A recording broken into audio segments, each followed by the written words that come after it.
Esse podcast é patrocinado por Energia Seguros. E aí, pronto para viajar? Inclua tranquilidade e segurança contratando um seguro viagem no site www.goenergia.ca. Opa, beleza? Você curte o nosso trabalho e gostaria que ele continuasse? Você pode nos ajudar. Então entra lá no patreon.com/Canadá Agora ou no apoia.se/Canadá Agora e ajuda como você puder. Sua ajuda sempre vai ser muito bem-vinda. Agora vamos pro programa.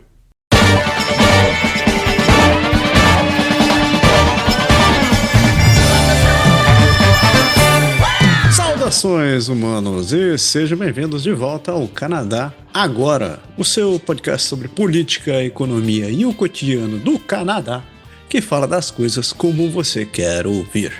Eu sou Massaro Rocha e, como sempre, tenho o prazer de ter ao meu lado meu grande companheiro, seu Paulo Henrique Dantas. Você vem no seu pé?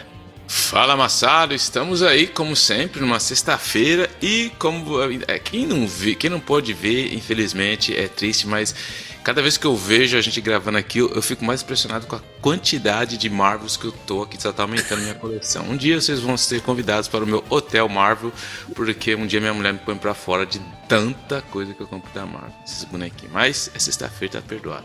Seu pé, semana passada foi Halloween, aí eu tive uma reunião de manhã cedo, aí um dos caras, meu amigo, ele entrou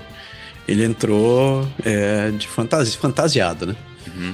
Ele estava com o moletom do Michigan e com a máscara do Wolverine.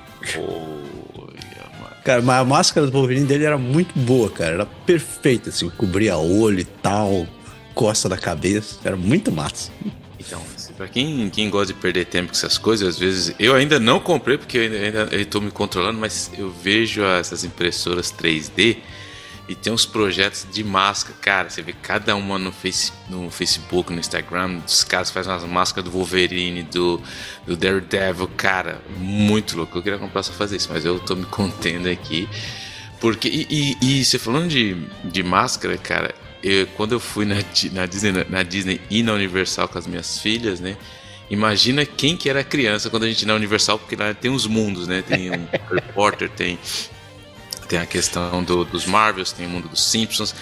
Cara, tem Transformers. Quando eu entrei do Marvel, cara, minha mulher falou assim, ela pegou as crianças e falou assim, deixa teu pai, deixa aí. Depois a gente vem buscar. Mas foi muito louco. É isso. Fala, pessoal, estamos aí, tamo junto. Isso aí. Programa de número 133. Estamos gravando dia 7 de novembro de 2025. Faz 6 graus e amanhã diz que vai cair 10 centímetros de neve. Eu já estou desesperado com esse negócio. Eu não troquei meu pneu ainda. Não tem nem eu. Nem meu pneu. Nossa, nem me fale. Não me lembro desse negócio. Não me lembro. Isso é um problema do Massaro de manhã. Então, deixa para ele. Para você que é novo no programa, seja bem-vindo. A gente espera que você curta o conteúdo. E você que é o nosso ouvinte de sempre, é sempre um prazer enorme tê-lo de volta aqui com a gente. Então, só aquela dica básica, nosso programa é feito em blocos. Então, não se assuste. A gente tem 3 blocos principais agora. O primeiro bloco fala sobre as notícias federais, notícias em geral do que está acontecendo no país. Depois a gente tem um bloco sobre o nosso giro do país, que é o Amária Usque Ademare, que a gente faz um girão de uma coletânea que está rolando pelo país essa semana. E por fim tem o nosso bloco, que é o Sugar Shack, do Cabana Silk, onde a gente dá nosso papo, nossa interação com nossos ouvintes, dando sugestões e outras coisas. Então, sem mais, pegue o seu café, pegue o seu chazinho ou continue na sua corrida que a gente já volta.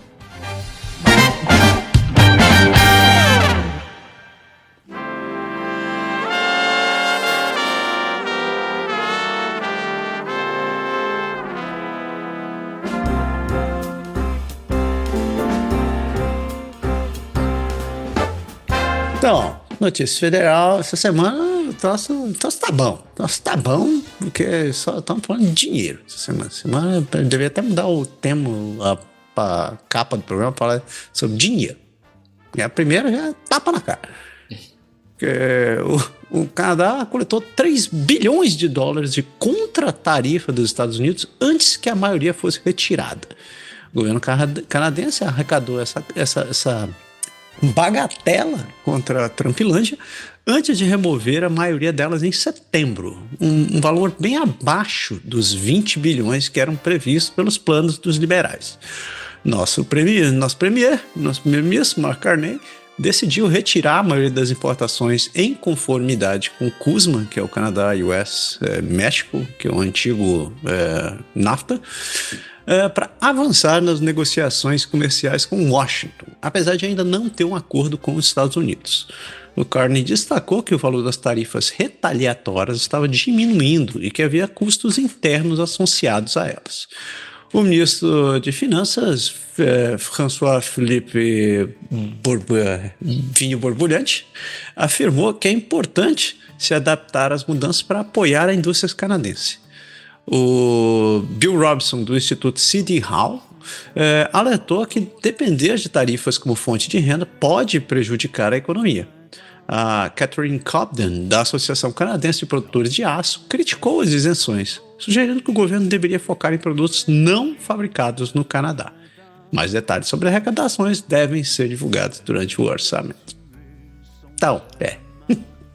Então, o que eu acho interessante nesse sentido todo eu gosto de ficar baseado nos fatos, porque os contra fatos não há argumentos. E o interessante é que, quando todo mundo lembra, durante a campanha, o Carney ele teve uma... Eu não vou falar que a mídia foi enviesada, não é esse o ponto, mas eu acho que todo mundo entrou-se num consenso, porque tem que colocar o contexto do Trump, que ele estava chegando, todo aquele grande problema que ele estava começando com essa guerra tarifária, e o Carney estava sendo a saída do Trudeau, que foi turbulenta demais depois de tudo que ele tinha feito. Então, o Carney ele chegou ali com aquela imagem da pessoa que já gerenciou 2 grandes bancos, que era o cara que muito competente, um super currículo. Ele foi meio que um consenso no imaginário coletivo que era a pessoa certa, perfeita para lidar com o Donald Trump. Tudo bem, as pessoas votaram, ele foi eleito democraticamente, mas até agora nada foi se provado até o contrário. A menos que ele tenha aí um plano que esteja sendo jogado por trás, sabe aquele tipo de xadrez 3D ultra super sofisticado com cálculos financeiros que precisam de 500 computadores ultra super mega turbo ultra dinâmicos para me convencer, porque até agora ele tirou todas as... Ele falou que vocês lembram que tinha até a musiquinha quando ele foi eleito, tinha Elbows Up, que é tipo, como seria, vamos lá, tem que estar pronto para a guerra, vamos para o ataque. E a gente está vendo que não é bem assim. O Trump, a gente não pode negar, o Canadá não tem peso nenhum diante dos Estados Unidos. A nossa economia é muito menor que a dele, ele não tem como competir com os Estados Unidos. Então tudo aquilo que ele mostrou foi uma grande magia. As pessoas no Canadá compraram, mas agora as pessoas estão começando a ver que não é bem assim, que a gente não tem todo esse peso financeiro, esse peso político, e nós estamos realmente fazendo o que o Trump quer. Ele falou, tira as tarifas das minhas empresas de comunicação, de internet. Ele foi lá e tirou. Ele falou, eu quero que ele falou assim, eu quero um César do fentanil para acabar com o que estão invadindo o fentanil. Colocaram. Não mudou nada. Enfim, o Trump tá mandando, deitando e rolando. E aí vocês viram também essa semana que teve aquela questão do Doug Ford ter falado com ele, ter feito a propaganda lá. Ele foi lá e pediu desculpas pro Donald Trump. Então assim, eu acho que até agora eu tô esperando, lógico que ele acabou de chegar, eu tô esperando ainda essa guerra tarifária, uma verdadeira ganho realmente factual do lado do Canadá e com o Carney que foi vendido. Até agora, venderam os sonhos, falaram pra gente, nós estamos pra vocês, cara, estão comprando uma Ferrari 2025 top, ultra, mas até agora a gente tá andando num Corolinha 2003 e tá zoado esse Corolla. Você viu? Vou até pegar um gancho sobre isso daí. Essa semana eu postei lá no Twitter um relatório que saiu daquele site Numbeo, onde o pessoal coloca estatísticas, então você coleta uma estatística de modo geral, né? E eles colocaram uma pesquisa que eles fizeram sobre qualidade de vida. Qualidade de vida é um troço que todo mundo fica olhando, né? Qualidade de vida e paz. Aí eles colocaram o comparativo de 2024 com o número com 2025. O Canadá, eu fui direto na jugular, né? Eu fui lá do Canadá. O Canadá, ele estava na 8ª posição em 2024. E sabe que posição ele está agora, Pé? Posição 27. A gente só tá na frente de Israel, da Venezuela e eu esqueci o outro país.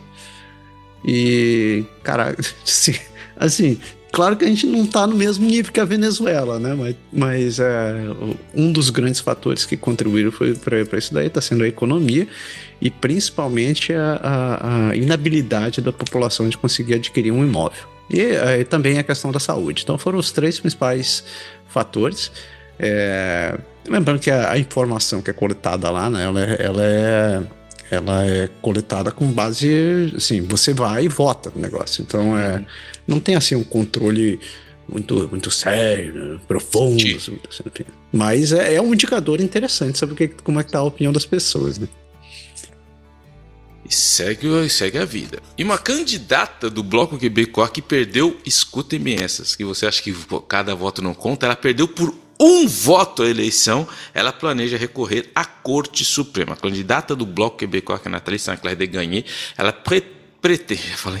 pretende recorrer ao Supremo Tribunal do Canadá após perder para a candidata liberal por apenas 1 voto na eleição de abril passado na região de Terrebonne.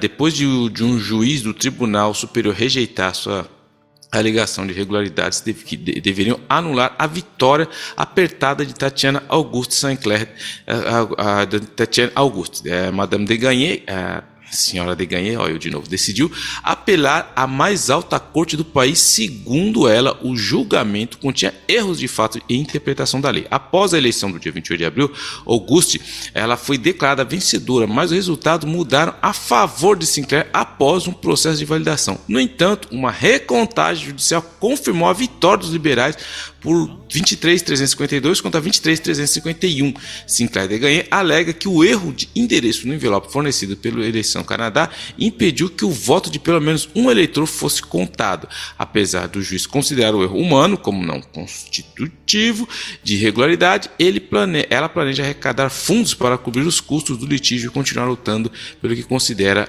um direito democrático. Então a gente falou disso aqui durante as eleições.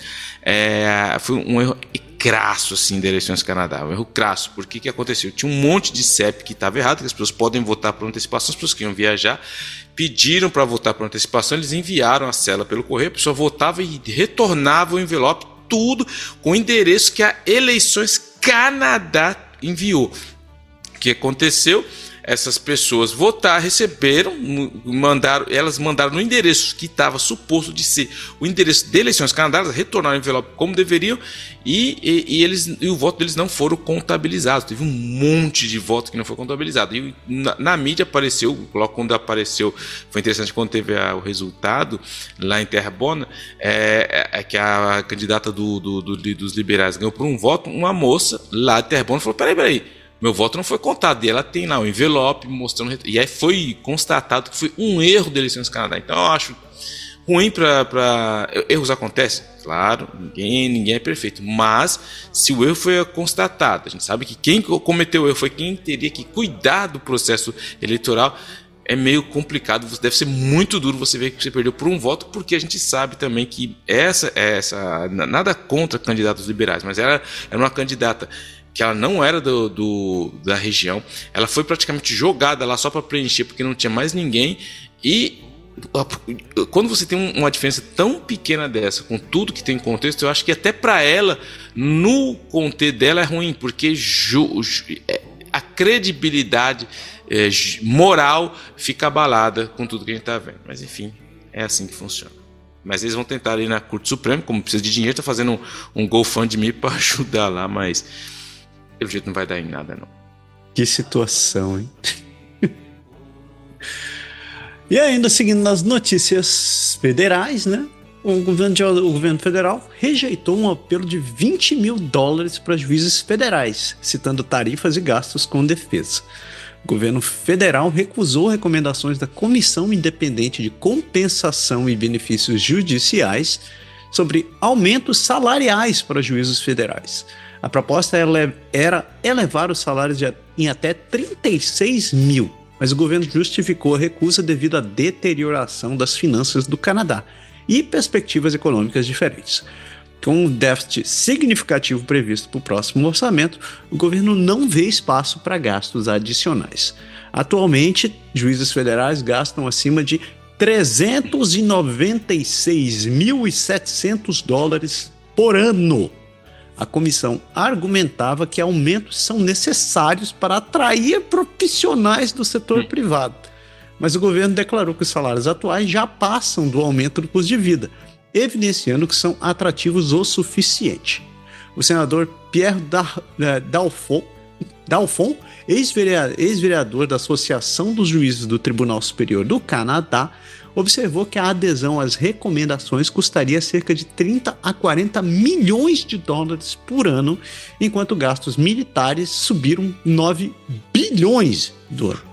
Apesar da oposição, o governo ainda consegue recrutar juízes de grandes firmas jurídicas, sugerindo que os salários já são adequados. 400 mil estalecas. Esse é o salário de um juiz no Canadá. Você entendeu? Por isso que eu falo, a caneta é mais leve que a enxada. Eu falo pra minha filha, a caneta é mais leve que a enxada. Tá aí, ó. Dá um exemplo aí. E quem tá pagando tudo isso? Eu não quero falar nada. Mas agora eu vou até ser o escroto. Vou ser o escroto da história. Porque, vou comparar. Isso aí é o salário do juiz da Suprema Corte, né? O juiz da Suprema Corte no Brasil, o rapaz lá, o rapaz de toga, ganha a média de R$46 mil por mês. 46 mil reais por mês. É R$500 mil por ano que um cidadão ganha. E eu não estou incluindo os outros benefícios. Mas agora vamos ser um pouco caridoso, né? Vamos ser um pouco coerente. 450 mil estalecas, isso daqui dá, vamos ver aqui usando o Google, $144 mil por ano. É pouco. Eu diria, é pouco. Pô, pobre de um juiz no Brasil morre de fome um salário desse. Tem que esquecer que aqui juiz não pode ficar forever, tem data para se aposentar e o processo também para chegar a esse cargo não é sendo amigo de quem você defendeu durante algum processo criminal. Só tenho isso a dizer. É mais complicado aqui. E o tal... Vai falar alguma coisa aí? Não, eu só tô suspirando. Ottawa busca poderes de cancelamento de vistos em massa para impedir fraudes na Índia. O governo federal do Canadá busca poderes para cancelar em massa aplicações de vistos, especialmente devido a preocupações de fraude vindas da Índia e Bangladesh. Documentos internos indicam que essas ações visam identificar e cancelar pedidos fraudulentos de vistos de visitantes em colaboração com parceiros dos Estados Unidos.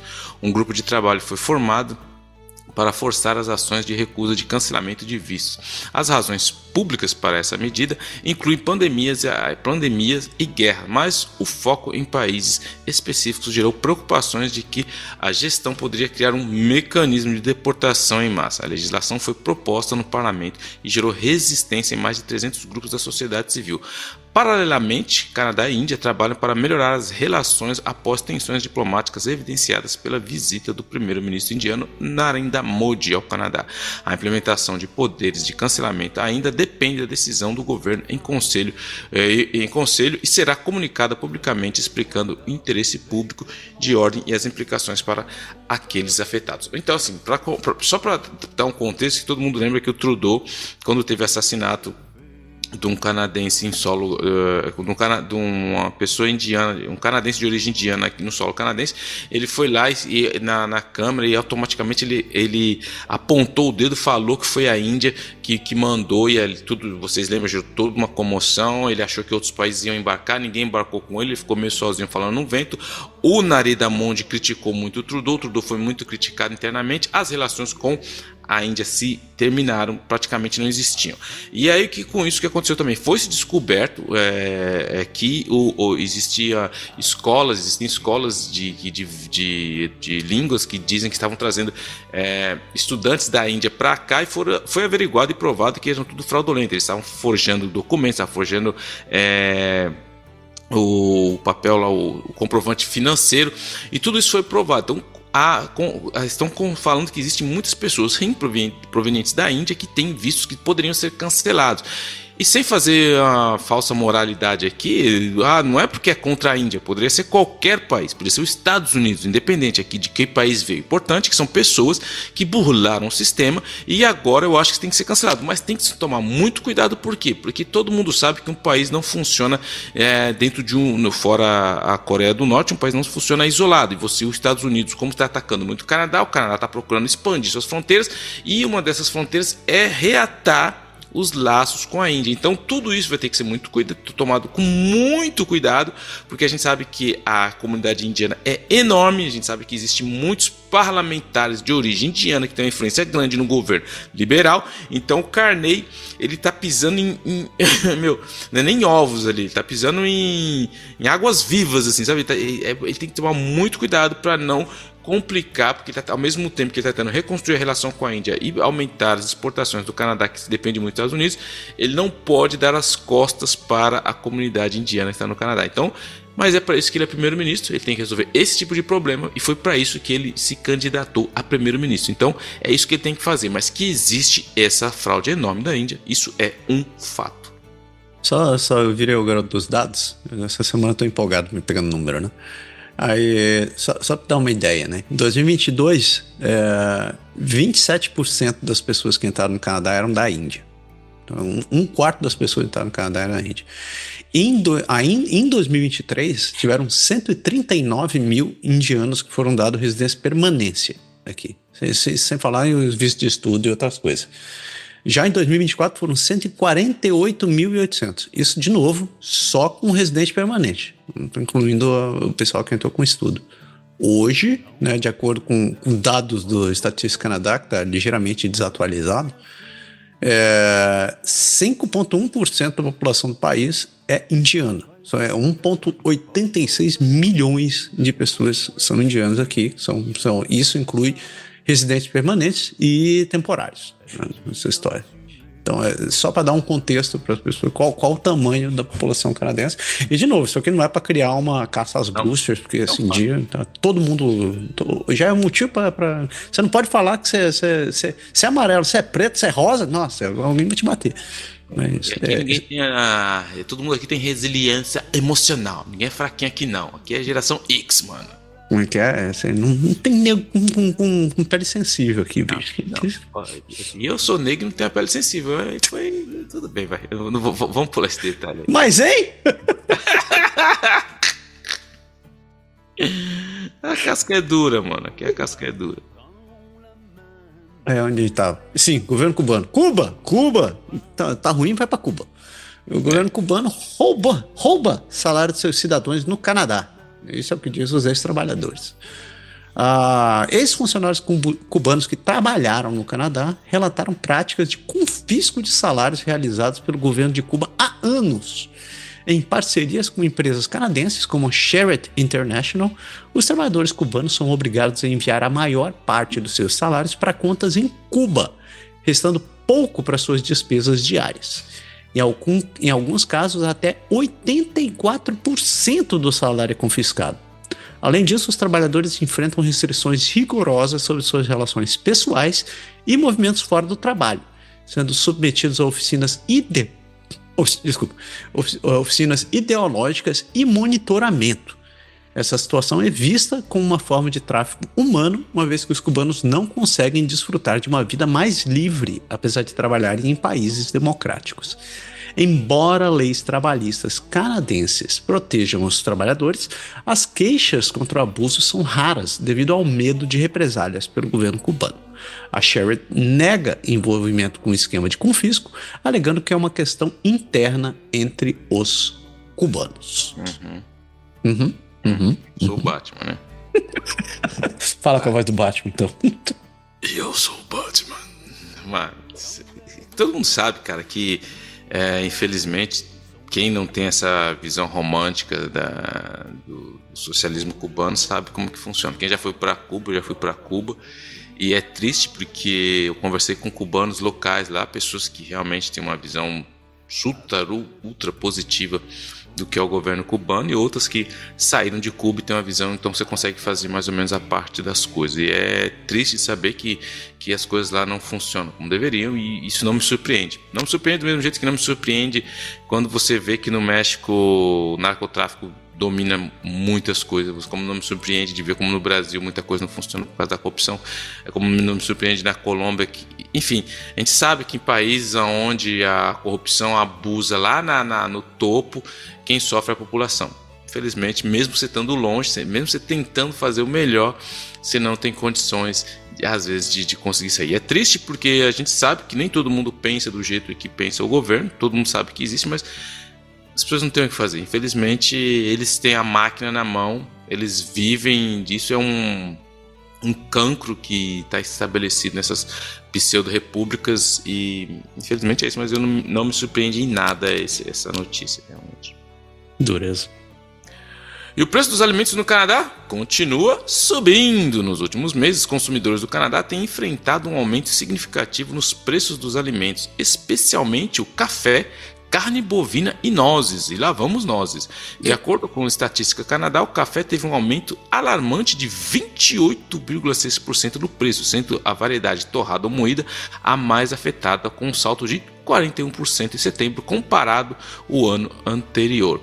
Tarifa nos Estados Unidos e dificuldades climáticas em países produtores como Brasil e Vietnã são culpados em parte por essa inflação. Além disso, a carne bovina não ficou atrás, especialmente a moída, cuja elevação chegou a 17,4% devido às secas que afetaram o gado no oeste canadense. As nozes subiram 15,7%, afetadas por uma menor colheita nos Estados Unidos e uma demanda crescente, especialmente por pistaches impulsionados por tendências e mudanças climáticas.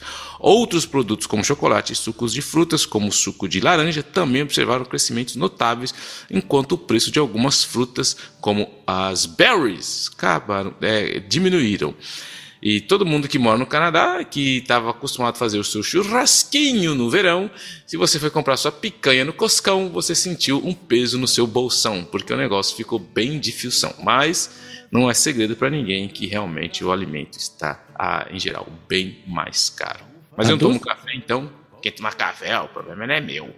Aquele não cara individualista, né? Eu não tomo café mesmo. É aquele cara que você trabalha Você trabalha todo mundo no escritório, né? Todo mundo lá e tal. Fala assim: então, a gente queria aqui, comprar uma maquininha. Eu não uso. Eu não. Tipo assim, você vê que o cara é realmente aquele fuinha, né? Mas enfim. Eu tomo café, não fumo. Aqueles caras, nossa. O pessoal que sai pra fumar e o cara fica dizendo assim: aí, eu fico aqui trabalhando, o cara que sai pra fumar lá, de 15 minutos e eu fico trabalhando aqui. Exatamente. Mas esse lance da carne tá tenso, velho. Não tem esse negócio. Agora eu vou comer tofu. Vai ser tofu o resto da vida. Dureza. Eu vi a parada do pistache, lembrei agora, assim. Eu vi que no Brasil tá essa modinha agora, comer pistache. Pistache aqui, pistache acolá, pistache pra lá. Que foi, de novo, tudo manipulado pela indústria dos Estados Unidos pra vocês comprarem pistache, vocês bando de trouxa. Mano, não existe isso, mano. Não existe manipulação, não existe neuromarketing, não existe influência estrangeira. Tudo isso é um movimento orgânico, natural, totalmente feito pelos seres humanos que vivem as suas liberdades. Para de ficar criando teoria, Massaro. Eu sou o Batman. Vou dizer uma coisa. Vocês querem comer castanha? Vão comer... Como é que chama esse negócio? Amendoim. Come paçoca. Paçoca é um troço. É brasileiro. É barato. Ontem fiquei com vontade de comer paçoca agora. Velho, eu vou fazer um outro parêntese, porque eu não falei falei do amendoim, eu lembrei agora. Tá rolando um vídeo na internet que o cara tá ensinando como comer paçoca. Não sei se você já viu esse negócio. Não, cara, eu me privo disso aí. Cara, diz que todo mundo reclamando que o problema da paçoca, seja aquela em rolha ou aquela outra no pacotinho, é quando você abre, ela começa a desmanchar e caindo, assim. Eu falei, mas isso é muito juvenil, né? É só abrir e jogar na boca. Mas sempre foi assim. Não, alguém inventou que a solução está no nome do produto. Tá escrito assim, paçocar. Então você pega o quadradinho, fica dando porrada lá no quadradinho, assim, bate. Quando você cansou de bater, aí você abre, tá um biscoito de paçoca que não quebra. Aí eu falei, eu preciso de uma paçoca só pra testar isso. Eu acho muito juvenil, mas eu preciso testar essa brincadeira. Véi, isso daí entra naquela categoria, como é que fala? Comer salgadinho com pegador de salgadinho. Pegador de salgadinho. Entra na mesma. Ai, porque meus dedos. Sabe essa geraçãozinha ultra sensível? Pra mim é a mesma. Ai, porque passou que eu disse. Mano, lá em Itaquera, velho. Quando nós morávamos lá em Itaquera, mano, lá no gueto mesmo. Mano, a gente entrava lá nas fazendas antigas que era fechado, lá que tinha uns pés de manga, mano. Mano, nós comíamos, mano, na unha, velho. Na unha, mano. Era coisa. Mano, era coisa bruta, entendeu? Eu lembro que a gente. Mano, sabe o que a gente fazia, cara? Eu achava quando a gente era moleque. Hoje acho que essa geração não tem nem unha pra fazer. Mas o que a gente fazia? A gente chegava assim, quando tinha nada pra fazer no inverno. A gente tava lá fora, a gente fazia uma fogueira. Aí alguém chegava, mano, pega as batatas, mano. Vamos pegar as batatas. Alguém ia lá, pegava as batatas da mãe. A gente enrolava nos papel alumínio, jogava na fogueira. E aí era mó desespero, todo mundo que, mano, tacava sal, já come. Mano, aí agora os caras têm isso. Ai, porque tem que amassar paçoca pra ser firme. Ai, tem que ter pegador de salgadinho porque o meu dedo, não sei. Ai, porque agora homem tem que passar verniz na unha. Ai, porque eu... Mano, pelo amor de Deus, velho. Onde vamos parar? Não vamos parar, vamos bater no muro. Porque não dá, pra mim não dá, cara. Isso aí pra mim entra na mesma categoria. Que quadro da história, né? Aonde erramos? Aonde erramos? Vai lá, é que você pegou a praia. Sou eu? Fala. É meu. Sou. Quer que eu vou? Eu vou. Não, eu falo, então pode ser. Fala de grana, que é o tema do programa, né? Déficit de 78 bilhões de dólares, corte nos serviços públicos e novas medidas fiscais. O que está vindo na pancadaria do orçamento 2025? O governo de Mark Carney apresentou o orçamento federal de 2025 como um projeto para fortalecer o Canadá diante de um cenário global incerto. A proposta surge em meio a tensões comerciais, crise de habitação e infraestrutura envelhecida, além de apostas em grandes investimentos para modernizar serviços essenciais, reduzir a dependência dos Estados Unidos e preparar a economia para o futuro. O destaque é o fundo Build Community Strong, que prevê cerca de 51 bilhões de dólares ao longo de 10 anos para renovar hospitais, escolas, estradas e redes de saneamento. Ao mesmo tempo, o orçamento aumenta os gastos com defesa e programas de qualificação profissional, buscando fortalecer setores estratégicos e preparar trabalhadores para mudanças tecnológicas e econômicas. No entanto, essa estratégia vem acompanhada de um déficit significativo, projetando em cerca de 78 bilhões de dólares para o próximo ano fiscal. O governo argumenta que esse déficit deve cair gradualmente à medida que os investimentos começarem a gerar retorno. Críticos afirmam que o orçamento é ambicioso demais para o momento e pode comprometer a saúde fiscal do país caso a economia global desacelere. Além disso, mudanças na contabilidade dos gastos públicos, separando despesas operacionais de investimentos, levantaram dúvidas do auditor-geral, que pretende revisar a transparência do novo modelo. Para a população, o impacto imediato é limitado, já que não há mudanças expressivas em impostos ou benefícios diretos. Os efeitos serão percebidos lentamente na infraestrutura urbana, nos serviços públicos e na competitividade econômica. No fundo, o orçamento coloca o Canadá diante de uma escolha: encarar essa iniciativa com uma visão de longo prazo para fornecer o país ou como uma proposta arriscada que amplia o déficit sem garantir retorno. Então, antes de você começar a bater, que eu sei que você está vindo com 2 tacapes na mão, eu queria deixar um comentário. Que a questão da transparência contábil, eu não vou entrar em mérito. Eu acho que eu vou esperar o que o auditor fala sobre isso daí. Mas você sabe que contabilidade é a arte de você mascarar números, né? Então, tudo pode acontecer. A respeito do plano, ou do escopo disso daqui, eu acho... Você sabe que eu sou um grande defensor de trens, né? Eu sou um cara que defende trens pra cacete, porque eu acho que trem é um meio de transporte que é adaptado, que é feito para comunidades que querem crescer. Só que o investimento em trem, todo mundo sabe que é um troço a longo prazo. Você vai ter retorno para isso daí, sei lá, 10, 15 anos depois, dependendo do país.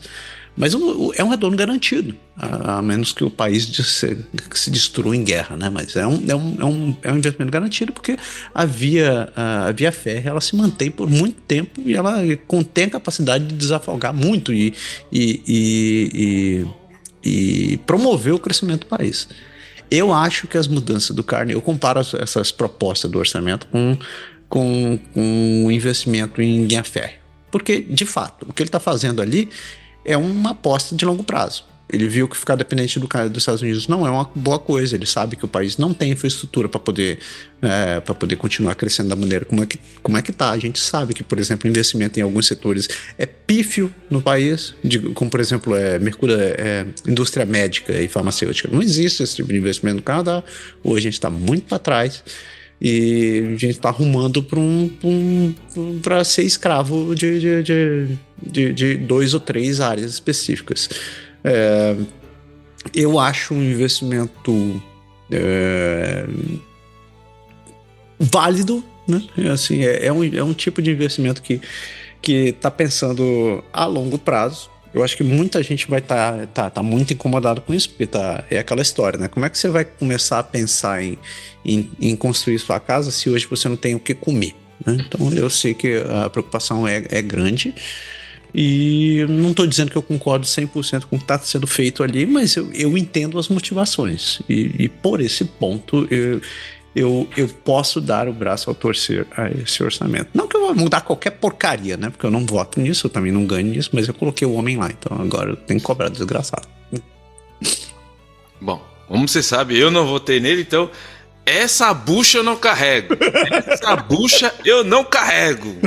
Pode falar o que quiser. Mas ninguém faria melhor que fosse por leve, mas essa bucha eu não carrego. O que eu acho do orçamento é o seguinte. Em política tem um ditado muito simples que se fala o seguinte: você promete pouco e aí quando você fizer grande, ele vai falar: olha, a gente não esperava nada do cara, olha. Mas e qual que é o erro do Carney? Ele tá prometendo muito alto e ele tá fazendo o mesmo erro que o Legault fez aqui no Quebec. Porque quando o Legault foi eleito, ele falou assim, durante um pouco antes da pandemia, ele falou assim: seguinte, vota em mim, me dá um mandato forte que eu vou arrepiar o Quebec no mundo, no Canadá, e vou detonar em Ottawa. Os caras falaram, deram 80 deputados para ele. Aí teve a pandemia, o cara só passou 3 anos gerenciando a pandemia. Aí falou: galera, se liga, né, irmão? Dá um desconto aí, né, meu? Caramba, porque só na pandemia eu não governei, só pandemia. Me dá um mandato forte que vocês vão ver que eu sou o bicho. Eu sou o bicho solto. Aí os caras falaram: então vamos ver o bicho solto. E foram deram 89 de 125 pro cara. O que aconteceu? O cara prometeu que na urgência, falou: não, porque na urgência, cara, vai 1h30 no máximo você vai ser atendido. Vai ter escola, mas todas as crianças 4 anos vai começar já na escola. Mano, esses médicos que ganham mó, eu vou mudar com os médicos. O Ottawa vai mandar mais dinheiro pra nós, eu vou exigir mais dinheiro, vou controlar a imigração. Ele prometeu, e todo mundo falou: caramba, velho, o cara é o bicho solto mesmo. E aí o que aconteceu? Hoje, para você ter ideia, em 2022 ele estava com uma intenção de voto de 44%, hoje ele está com 16%. Por quê? Porque ele não entregou. E a percepção, todo mundo sabe que em política, às vezes, a percepção é mais forte que a realidade, porque você começa a prometer, você vê as coisas não se cumprir, você não vê no seu dia a dia, é isso que acontece. Então o Carney, eu acho que ele está nesse mesmo caminho, ele está prometendo muito, eu vou fazer, ele mudou maneira de...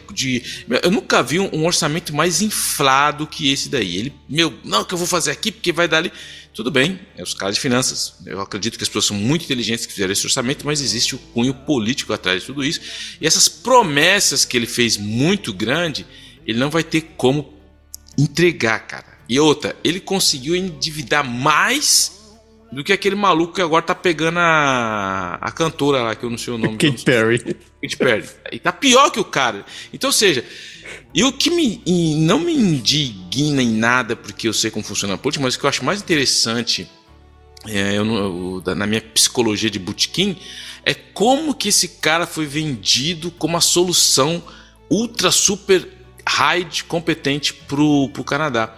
O currículo do cara é bom, tudo é bom, mas até agora eu não vi nada. E esse orçamento que ele acabou de entregar... Cara, é justo. Os próprios. Pra você ter ideia, como que funciona quando vai ter a divulgação do orçamento? Eles chamam os jornalistas, vão lá para Ottawa.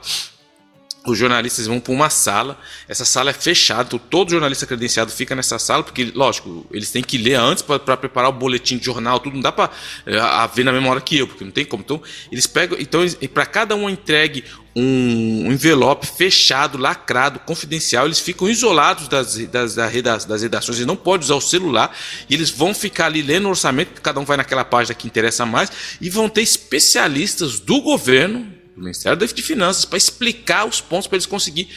Cara, os jornalistas que são especialistas, que fazem isso há mais de 20 anos, falaram que eles estavam com dificuldade de entender o que tinha no orçamento, e as pessoas que prepararam o orçamento estavam com dificuldade de explicar. Dizem que estavam dizendo lá, isso aí, estavam falando que o orçamento foi impresso no dia que ele foi revelado. No dia, de manhã, estava imprimindo o orçamento para entregar. Então, ou seja, vocês veem como que tem um cunho de muita dificuldade de ser explicado. Isso aí a gente vai ver com o resultado. Ninguém aqui vai sair tacando pedra, isso não é o ponto, mas o meu ponto é: quem acha que fica dando toda essa credibilidade aí, por isso eu acho que é um orçamento inflado, e que ele chegou, porque um contexto também que eu não esqueço, quando ele foi eleito, todo mundo perguntou, vai ter um orçamento?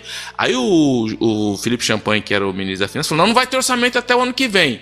Aí todo mundo falou, mas como não vai ter orçamento? Aí o Carney desmentiu, ele falou, vai ter orçamento sim, em novembro tem. Então eles fizeram orçamento. Só que eu acho que deveria ter jogado, porque é a base, sabe quando você chega, mano, faz a base, joga embaixo, vai na boa. Agora, você chegar e jogar nessa altura aí, depois de entregar, enfim, eu sei lá, eu tenho minhas dúvidas. Muitas dúvidas. Vamos ver o que vai rolar, porque eu tô...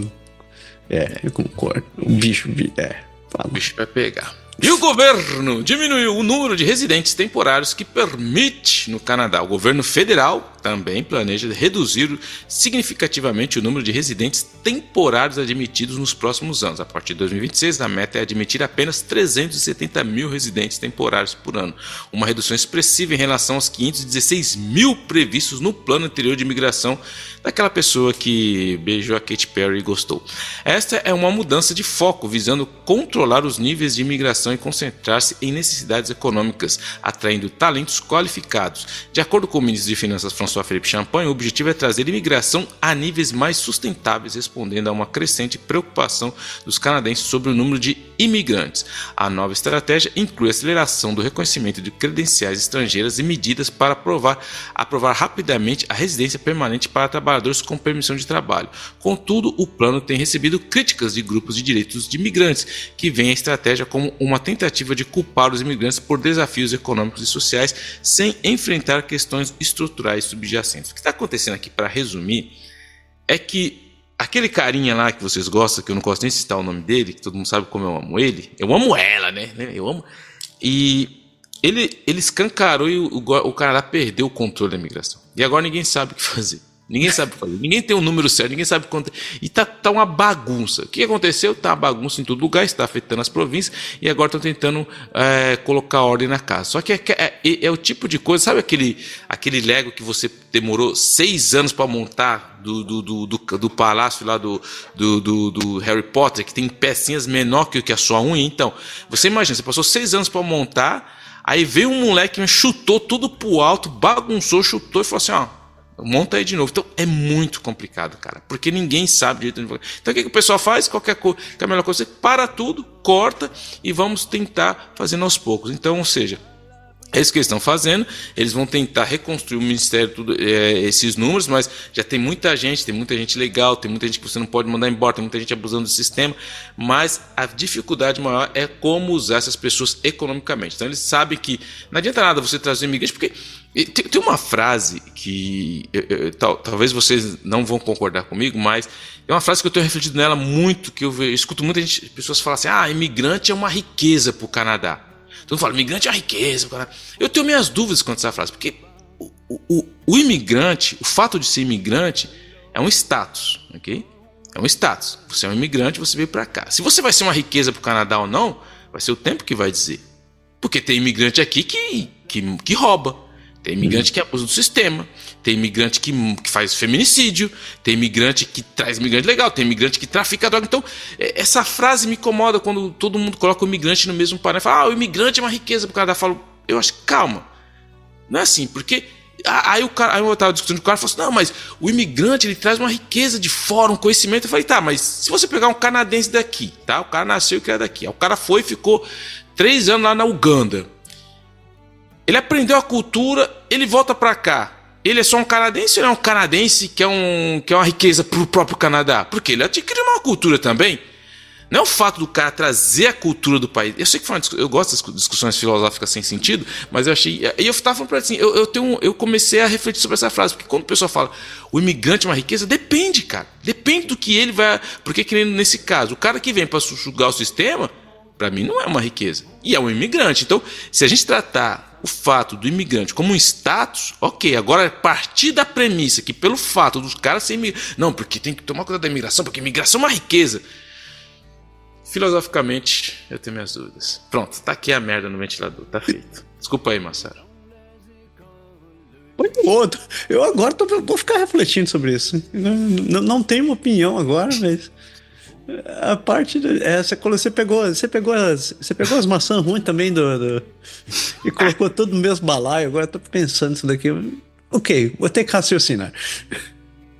Enquanto isso, ainda no parlamento, o deputado de Nova Escócia, Chris D'Entremont, renuncia ao caucus conservador para se juntar aos liberais. O deputado deixou os conservadores, aumentando o aumento de cadeiras dos liberais para 170, apenas 2 a menos que uma maioria. D'Entremont explicou que sua decisão veio após considerações e conversas com seus eleitores, concluindo que o governo liberal oferece um caminho melhor para o desenvolvimento de infraestrutura comunitária e crescimento econômico. O primeiro-ministro Mark Carney propôs um novo orçamento, como a gente já falou, né? E D'Entremont foi criticado por antigos colegas conservadores, como a vice-líder Melissa Lantsman e o deputado Aaron Gunn, que expressaram desapontamento e o acusaram de trair seus eleitores e não combater a inflação. O liberal Mark Gerritsen destacou que o partido é abrangente e acolhe aqueles que desejam contribuir, enquanto criticou a guinada direita dos conservadores sob Pierre Poilievre. Rob Batterson, um antigo aliado, se sentiu pessoalmente traído pela saída de D'Entremont. Então é um momento X9? É isso mesmo? É um momento X9 dentro do país? Eu posso ir ou você quer?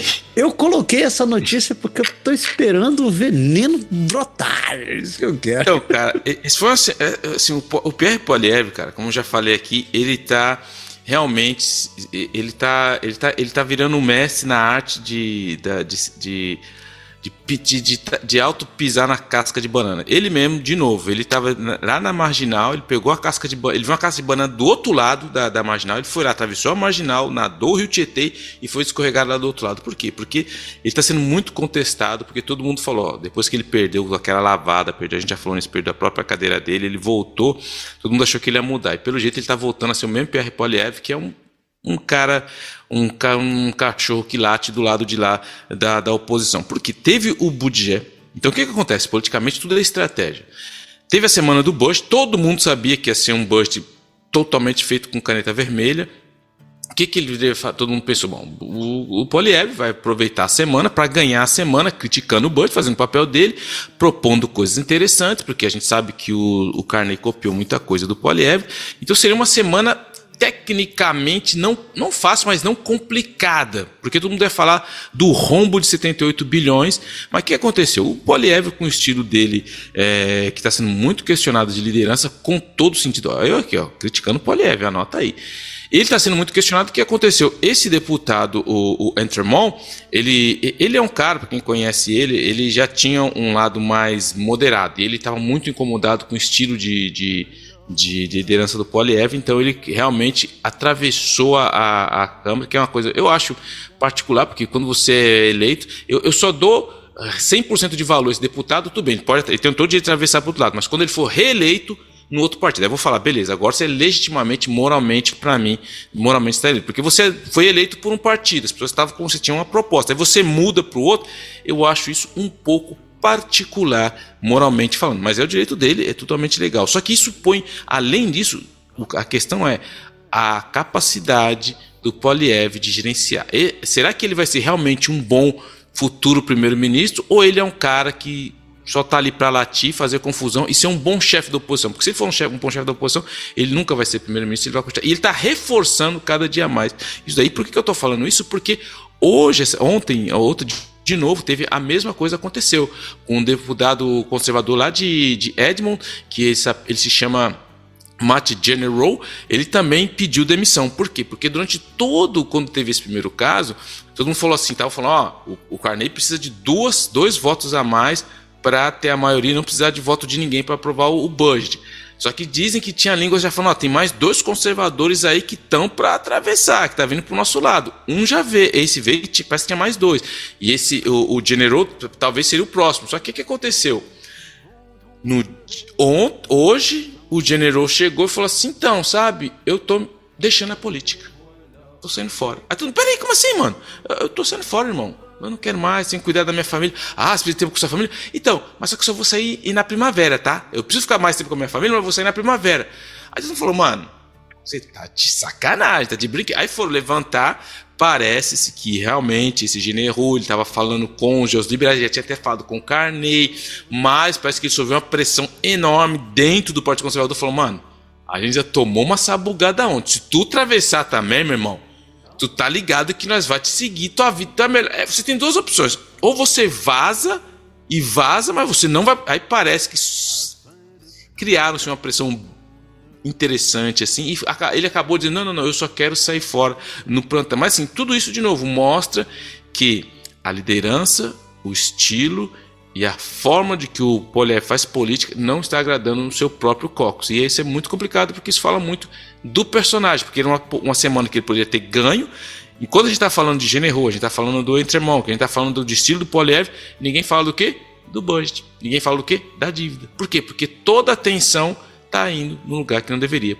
Então o Poilievre perdeu a semana política, claramente, e está se complicando ainda mais para um voto de confiança que vai chegar no mês de janeiro. La petite maison va tomber. Exatamente. Assim. E a última notícia é que a FAA está reduzindo os voos em 40 aeroportos nos Estados Unidos. Uma redução planejada de 10% no tráfego aéreo em 40 dos aeroportos mais movimentados dos Estados Unidos foi anunciado pela Administração Federal da Aviação, a FAA, que é o órgão de administração aérea dos Estados Unidos.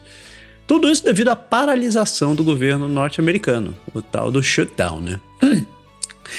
Iniciando com 4% na sexta-feira e aumentando para 10% até 14 de novembro, a medida afeta aeroportos importantes, como o de Nova York e Chicago, e visa manter a segurança das viagens em meio à carga de trabalho excessiva dos controladores de tráfego aéreo que não recebem salário há mais de um mês. Enquanto voos internacionais não estão incluídos, o efeito cascata pode resultar em cancelamentos e atrasos para viajantes canadenses, cujos voos frequentemente estão conectados em sistema integrado de transporte aéreo da América do Norte. A Air Canada e a Porter Airlines já enfrentam atrasos e permitiram que passageiros alterem seus planos de viagem sem taxa adicional. O Transport Canada alerta viajantes a confirmarem seus voos antes de partir. Além dos voos, a restrição afeta lançamentos espaciais de aviação em geral. Mas para quem não sabe, o governo dos Estados Unidos está em shutdown, né? Ou seja, a galera lá não concordou com o orçamento, parou tudo. Funcionário público não está recebendo salário e controlador aéreo também, funcionário público, não está recebendo salário. Só que eles são dados como outras categorias, como algumas outras categorias, eles são dados como serviço essencial. Então eles não podem parar de trabalhar. Então a solução que eles tiveram foi essa de reduzir a operação dos voos. E como a gente tá aqui dependente dos caras, né? A gente sofre diretamente com essa história. Então aviso aqueles que estão indo passear no Brasil, estão querendo passear e visitar os outros. Você sabe que a gente já tem um altíssimo padrão com a Air Canada, né? Então que a gente sempre costuma... Você pode viajar com a Air Canada com a certeza de que... ou com uma grande garantia que você pode perder seus voos. E agora, com essa mudança na FAA, a sua garantia pode aumentar. Então é só aquela sugestão, fica a sugestão, né? Confira se você vai conseguir viajar, se você conseguir adiar sua viagem melhor, se não puder, boa sorte. Ai, ai. Mas tem uma outra opção também. Eu posso dar uma opção? Não viajar? Não, melhor ainda.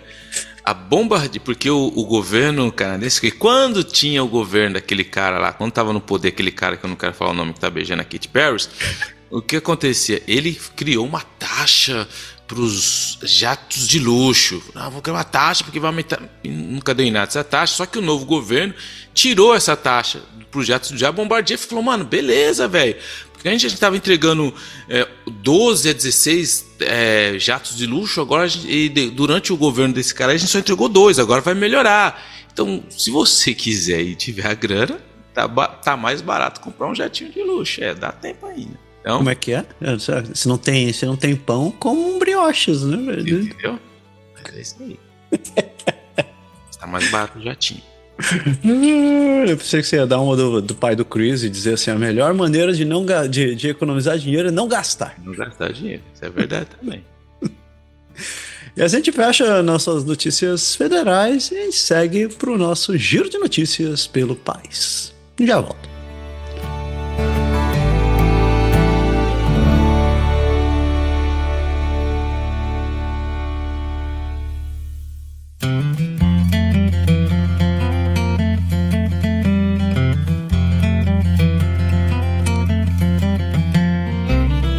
Mariuski até Mari. Então a gente começa nosso girão de notícias pelo país. A gente começa lá, na costa oeste. Vamos direto para British Columbia, onde a Hudson Bay vai devolver as propriedades aos proprietários depois que a bilionária Ruby Liu perdeu a oferta. A Hudson Bay Company encerrou a sua disputa judicial com a bilionária Ruby Liu, devolvendo os direitos de arrecadação de suas antigas lojas a proprietários, após Liu ter tentado adquirir as locações sem sucesso. Quem não está ligado na história da Ruby, ela até saiu nessas redes sociais aí da vida, que ela era uma imigrante, veio para o Canadá e começou a fazer dinheiro de maneira bem modesta. E ela foi crescendo, e hoje ela é uma bilionária em Vancouver. E ela teve essa ideia de pegar as propriedades da Hudson Bay, que declarou falência alguns meses atrás, e transformar em grandes mega shopping centers nos moldes que se tem na China. Deu errado. Ela perdeu a oferta e agora a Hudson Bay voltou a ficar com o negócio na mão e disse assim, bom, agora tem que entregar. Então não vai ter mega shopping chinês e acabou. Triste pra economia, mano. Triste pra economia, porque você viu que a Shein fez lá na China, lá na França, né? Não sei se você viu. Não? Eu vi que bloquearam a China na França, né, cara? Então, porque a Shein, ela abriu a primeira loja dela física na França e num Big Magazine, tipo uma Big, estilo Hudson Bay. E aí, só que os caras queriam bloquear a venda da Shein lá, porque acharam na loja da Shein que eles vendiam umas pupê meio pedou pornográfica para pessoas de idade. Aí os caras fizeram mal aí aí eles falaram que tiraram do site. Mas enfim, eles abriram uma loja da Shein na França, que é o centro da moda. Tá muito nego nervoso com a Shein, mano, que a Shein tá vindo com tudo. E todo mundo sabe a qualidade da Shein, né? Você usa 2 vezes, já era, mas é só pra atacar mesmo na cara da França. Esse cara abriu lá, Shein na França, mano. Enfim. E vamos para Alberta, porque 98% da equipe de cuidados de enfermagem votam a favor da greve. Sandra Azocar, presidente do Sindicato de Empregadores Públicos de Alberta, anunciou que 98% do pessoal de enfermagem representado pelo sindicato votou a favor de uma greve devido a salários estagnados e condições de trabalho inseguras, com negociações de mediação sendo retomadas e a possibilidade de ação de greve a partir do dia 17 de novembro. Greve para todo lugar. O negócio é esse. Vamos greve. Mais greve. O negócio é viver de greve. Enquanto isso, a população vai sentando na farinha. E o salário, ó. E o povo. Mas só um lembrete, todo mundo de Alberta que ouve gente aí. Fica aí atento, hein? Se precisar de médico, já tá difícil, agora não vai ter enfermeiro também. Fique ligado. Manitoba. Porque a província aprovou um projeto de lei que vai permitir que pessoas altamente intoxicadas sejam detidas por 72 horas. O governo de Manitoba aprovou a Lei de Detenção e Cuidados Protetores de Pessoas Intoxicadas. aumentando o tempo de detenção para indivíduos altamente intoxicados de 24 para até 72 horas, com o objetivo de melhorar a segurança pública e oferecer suporte a pessoas sobre efeitos de drogas duradouros, apesar de algumas preocupações sobre a localização do centro de detenção e o potencial estigma associado ao uso de drogas. Então, o governo de Manitoba está dando uma de Nayib Bukele e resolveu fazer o uso das grandes do sistema prisional para tirar o pessoal da rua e deixar a população feliz. É isso. O resumo é esse. Esses projetinhos, eu vou te falar, enfim.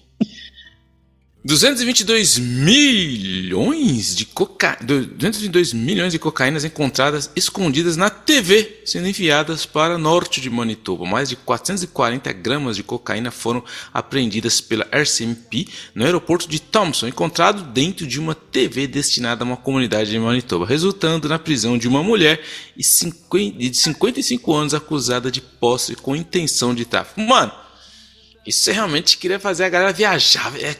Isso é um filme alucinógeno, né? Você vai assistir esse filme aí, mano, você vai viajar total, irmão. Assiste esse filme aí que, mano, tu vai, ó. Você já viu um filme chamado Cocaine Bear? Não. Não, cara, diz que foi baseado em histórias reais. Diz que a história a galera tava viajando, os traficantes estavam viajando nesses monomotor. E eu acho que o avião caiu, ou aconteceu alguma coisa com o avião, e eles estavam transportando cocaína. E a cocaína caiu no meio do mato. E o urso foi e comeu a cocaína. Então, e o urso ficou doidão, assim, e saiu matando a galera muito louca. E fizeram um filme sobre isso daí. Eu não vi, mas disseram que é muito louco. Aí já estão dizendo que vai ter o Cocaine Universe agora. Porque tem também a história dos tubarões. Os caras jogaram, foi a mesma coisa, jogaram cocaína no mar e os tubarões comeram e os tubarões ficaram doidão. Aí quando eu vi a notícia da televisão, eu falei, nossa, isso é a extensão do Cocaine Universe, né? TV, Cocaine TV. Mano, os tubarões são muito louco, mano. Ai. Sou eu, né? Sou eu. Então chegamos na Fordlândia. Que o primeiro-ministro pediu ao premier da província algumas vezes para retirar o anúncio antitarifário. Durante uma visita oficial à Ásia, o primeiro-ministro Mark Carney ligou algumas vezes para o premier de Ontário, Doug Ford, pedindo que ele suspendesse uma campanha publicitária que estava afetando as negociações comerciais com os Estados Unidos. E apesar de Ford inicialmente se recusar, ele acabou cancelando o anúncio, que gerou tensões com o ex-presidente americano Donald Trump. Isso aí, eu não sei como caracterizar isso. Se isso aí é o Carney dizendo assim, eu tô tentando fazer meu trabalho, o gordinho lá não tá ajudando, ou se foi assim, então... Mas detalhe, isso aí foram palavras do Ford, né? O Ford disse, não, o Carney me ligou mesmo, ele pediu... Então, mas... porque todo mundo lembra quando começou essa guerra tarifária, isso aí, quem assumiu o papel de Capitão Canadá foi o Ford. Ele foi pra cima, ele foi pro Trump, quem se lembra, deu entrevista na CNN, na ABC, Fox, ele tava em todo lugar e todo mundo sabe que o Trump tá atacado com ele, que ele tacou um comercial num dia de um jogo enorme lá, que todo mundo tava assistindo, ele tá muito atacado com ele. Só que eu acho que o tempo vai falar o que vai funcionar mais, a política do Ford, de falar assim, você quer vir pra treta, vamos pra treta, ou a política do plano ultra secreto que deve estar aí nas mãos do Carney, que a gente não sabe ainda. Vamos ver quem vai dar mais resultado. Ultra secreto é bom. Deve ter um plano, não é possível ter um plano ultra secreto aí, mano. Não é possível, não tem nada que me tira da cabeça que lá tem alguma coisa. Mas enfim.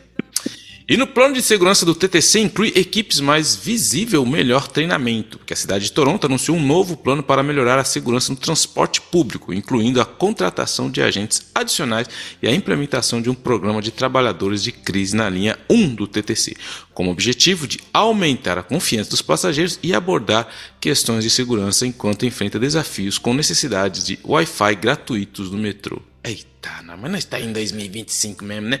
Tem dia que nós está em 2025 no futuro, tem dia que nós está em 2025 lá no século passado. Esse Canadá me surpreende, meu. Depois de quase 20 anos aqui ainda tem dessas ainda. Não me canso. Chegamos na Belle Provence. E a primeira notícia: Soraya Martinez Perrada ganhou em Montreal. E essa daí. A Soraya foi eleita como prefeita de Montreal, pondo fim a 8 anos de administração de Valérie Plante, com promessas de auditar redes cicloviárias, melhorar o trânsito, reformar políticas habitacionais e fortalecer o combate ao desabrigamento. No entanto, desafios complexos persistem diante das limitações dos poderes municipais e da necessidade de melhor relacionamento com governos provinciais e federais. É isso aí. Essa semana foi interessante, né? 2 imigrantes ganhando em cidades grandes, né? Primeiro foi a dona Soraya e o Zoran ganhou lá em Nova York também. Então, me fale, dona Soraya, o que esperar? A Soraya a gente não pode esquecer. A Soraya, ela já foi conselheira municipal. Ela não é nova na instância municipal, na política municipal. Antes de ir para Ottawa, ela já foi conselheira no bairro ali. Ela vem de família chilena. Ela estava muito tempo como conselheira numa parte muito crítica, que é o Hochelaga Maisonneuve ali de Montreal. Depois ela se candidata como deputada federal. Ela entra no Partido Liberal do Trudeau. Ela é eleita, ela chegou a ser ministra da Habitação, muito conhecida, mas depois ela passou muito tempo no federal. Agora ela volta, mas tem que se colocar no contexto que ela sai justamente na época naquela transição que o Trudeau estava fundando o Titanic. Então ela pula do barco antes da chegada do Carney. E depois ela fala, e agora o que eu vou fazer? Aí ela vem, se apresenta no municipal com a saída da Valérie Plante, que estava realmente muito ruim, e não ia se apresentar. O cara que ela colocou no lugar era muito fraquinho, não ia ganhar. Então pelo menos ela conseguiu essa transição. Então ela sai do federal, ela volta, é uma pessoa que ela assim é uma progressista. No provincial é muito forte os partidos de esquerda, mas ela vai ter muito o que fazer, porque ela diz que a prioridade dela vai ser as pessoas em situação de itinerância. Ela diz que quer melhorar a questão dos alojamentos, mas vai ser muito difícil, porque a gente sabe que o dinheiro está pouco, o governo federal e provincial não tem dinheiro para investir nisso. Ela chega cheia de esperança, vamos dar uma chance a ela que acabou de chegar. Mas era a mudança que todo mundo queria, porque ninguém aguentava mais a Valérie Plante, suas risadas, suas ciclovias. Então, ela deu tchau. Mas foi muito interessante, porque quando era o Coder saiu e entrou a Valérie Plante, o Coder saiu meio de rabo virado, que ele não gostou da derrota, e parece que na transição ele mandou os funcionários dele queimar tudo, não quero, deixa ele se começar do zero em um monte de coisa. Ela não, a Valérie Plante, ela chegou, ela pediu uma reunião formal, ela encontrou a nova prefeita na prefeitura, teve uma seança de foto, ela falou, vou te ajudar na transição. Muito legal para a democracia, independente de você estar contra ou a favor. Foi uma transição muito profissional, achei legal a Valérie Plante chegar, receber a Soraya, a Soraya lá, explicar, é o seguinte, tá aqui, vamos lá, vamos fazer tudo certinho, e tudo que você precisar eu vou te ajudar para não sair. Assim, achei muito legal, achei para a democracia, achei muito interessante. E agora falando do nível, isso foi no nível municipal, vamos falar do nível provincial, porque o Legault ele excluiu uma candidata do Comté de Laporte do seu caucus na CAQ, porque a Isabelle Poulet, ela deixou o caucus da coalição de Quebec para tornar-se independente, citando descontentamento com a gestão da proposta da Lei 2 e a erosão da confiança no partido, tornando-se a 9ª deputada a deixar o partido desde a eleição em 2022. Mas vamos colocar um contexto nisso aqui, ok? Por quê? Porque a Isabelle Poulet ela é do Comté aqui do lado de casa. Conheço ela. E o que aconteceu? Todo mundo sabe que a CAQ, qual que é o fato? A CAQ está muito ruim nas pesquisas, e eu já falei aqui no Quebec 125, as projeções são que a CAQ vai ter, se as eleições fossem hoje, entre 0 e 1 cadeira. Eles têm 90 hoje. Eles vão passar de 0 a 1, de 90. Então, pra você ver como a coisa está horrível para eles. E o Comté de Laporte, aonde a Madame Poulet se elegeu e tem 4 anos, foi um erro histórico, uma pausa histórica, porque esse é um comté em Saint-Lambert, aqui muito conhecido por ser um comté liberal, do Partido Liberal do Quebec. Eles sempre ganharam. Ela entrou por causa da vaga Legault. Então não foi porque realmente, porque todo mundo queria mudança, então quem colocou o CAQ embaixo do nome se elegeu. Ela foi inclusa, a Madame Poulet. Só que o que aconteceu? A Madame Poulet, e vocês vão entender depois, mas Poulet, para quem não mora no Quebec, Poulet significa frango. tá? Poulet é frango, mas vocês vão entender depois a piadinha. Mas enfim. E a Madame Poulet, ela chegou e falou assim, o seguinte, ela sabe que, né, que o Comté liberal é muito forte, que provavelmente vai ser um candidato liberal que vai ganhar as próximas eleições, e essa lei 2 que a gente está falando é a lei que o Legault está impondo para mudar o modo de remuneração dos médicos. Então tá uma briga feia, enorme entre os médicos e o Legault aqui, tá? Os bichos tá pegando. Só que todos os médicos estão ligando para onde? Para os seus deputados, falando, isso não tá legal, isso não é certo, a gente não tá gostando, e você votou por essa lei. Então, como eles sabem que a batata tá fritando pro lado deles, e como eles sabem que vão potencialmente perder a cadeira no próximo mandato, o que se faz em política? Política é uma questão de poder, não sejamos cínicos nem inocentes. E ela já sabe que a batata vai essa dela. Então, o que ela fez no mês de agosto? Ela foi falar com o Partido Liberal, ou seja, ela chegou, então, eu já tô aqui na porte, né? Eu fui eleita, né? Eu sei que vocês... A CAC tá muito ruim, tá? A CAC tá ruim o negócio, eu não gostei dessa lei, não. Vocês não tem uma vaguinha aí pra mim, não? Pra eu ficar aí na porta? A porta dele falou, não tem. Não tem. Pra você não tem. A gente já sabe que a gente vai ganhar esse ponto. E agora você foi com a CAC, meu amigo, você fica com a CAC. Só que o que aconteceu? Quando ela ficou muito desgostosa com o que a CAC estava fazendo, é aí que entra a pegada. Ela chegou e declarou na quarta-feira, eu vou dar uma entrevista para a imprensa para falar do meu futuro político. Ela declarou, fez como que chama em português, um aviso de pressa, de imprensa, eu esqueci, um comunicado de imprensa. Coletiva de imprensa. Ela chamou a coletiva, enviou o e-mail para todo mundo falou, quando você fala que vai falar sobre o seu futuro político, todo mundo fala, uau, ou vai pedir demissão, ou vai sair, é merda, né? Vai dar merda. E aí todo mundo sabe que a CAC tá fraca, perdeu um deputado e tal. Tudo. E aí o que aconteceu? Ela anunciou para 9h30. Todo mundo foi lá para ver a coletiva de imprensa dela. Quando deu 9h20, ela cancelou a coletiva de imprensa. Aí os jornalistas falaram, mas como assim, mano? Ô, sangue bom, tá tirando. Aí ela falou assim, o que aconteceu? Por que ela cancelou? Porque o Legault convocou a madame lá na minha sala. Eu falei, opa, vem aqui na minha sala agora. Nada da coletiva de imprensa, vem falar comigo. Aí ela foi falar com o Legault. Ninguém mais sabia do que aconteceu durante o dia. No final da tarde, a CAC, que é o partido do Legault, anuncia que ela foi expulsa do caucus. Ou seja, foi tipo aquela coisa assim, sabe quando você era moleque? Aí você fala assim, é minha namorada. Mas você namora nada, ninguém pega na mão. Aí a menina fala assim, a gente não tem nada mesmo, vamos terminar? Aí como você sabe que ela vai terminar, você fala, não, vem aqui um pouquinho. Sua amiga falou que você ia terminar, então eu vou terminar com você. Fala que eu que terminei. Então foi mais ou menos o que aconteceu. E aí a Madame Poulet, e foi muito engraçado, agora vocês vão entender o Poulet do frango, porque eu tava vendo no jornal, e na TVA, os caras que escrevem aquelas manchetes embaixo, o letrista lá que coloca, os caras são muito criativos. Aí o cara colocou assim, o chefe vai decidir o que vai fazer com o frango. E tipo assim, ele colocou, le chef vai decidir qu'est-ce qu'il fait avec poulet. Os caras fizeram um jogo, então o chefe vai dizer que... Tipo, mano, foi muito engraçado, eu ri muito, por isso que eu falei do Poulet. Mas, enfim. E aí, só que o que foi interessante, eu esqueci um detalhe dessa história. Então, 9h30 ela pede... 9h30 tecnicamente já teria que dar coletiva de imprensa. 9h20 ela anula. Só que antes da anulação, nesse hiato, entre 9h30 e as 4 da tarde que o Legault faz o comunicado, teve uma coletiva de imprensa do chefe do Partido Liberal, que é o Pablo Rodrigues. E aí os jornalistas perguntaram, é verdade que a Madame Poulet queria... Ele falou, é verdade, ela conversou com a gente várias vezes ainda. Mano, é tipo o cara carimbou. Então assim, o Legault não tinha outra opção. Depois do que ela fez de manhã, depois do que o Pablo falou, ele não podia... Porque se ele fica com a candidata, você ia ser muito chacota. E aí ela foi expulsa. E foi interessante porque depois, ontem ela deu uma entrevista, uma única entrevista que ela deu para explicar a situação dela. Aí perguntaram para ela, mas... Você falou que... Ela falou assim, não. Olha a explicação da mulher, velho. Mano, essa é muito Júnior. Ela falou, não. Vocês sabem que eu tô num comitê que é conhecido que é um comitê liberal. É do Partido Liberal. Então, desde que eu fui eleita, eu falo com o liberal. Eu tô rodeado de liberal. Eu falo com o liberal. Aí eu falei, mano... Você colhe rapau, mano. O que isso tem a ver? Mas enfim, a Poulet saiu, mas foi muito engraçado isso. E agora ela é independente. Então ela tem aí no mínimo uns 11 meses para aproveitar para pôr o currículo dela em dia, porque para ela já é horas. O chefe vai decidir o que fazer com o frango, é bom. Muito engraçado.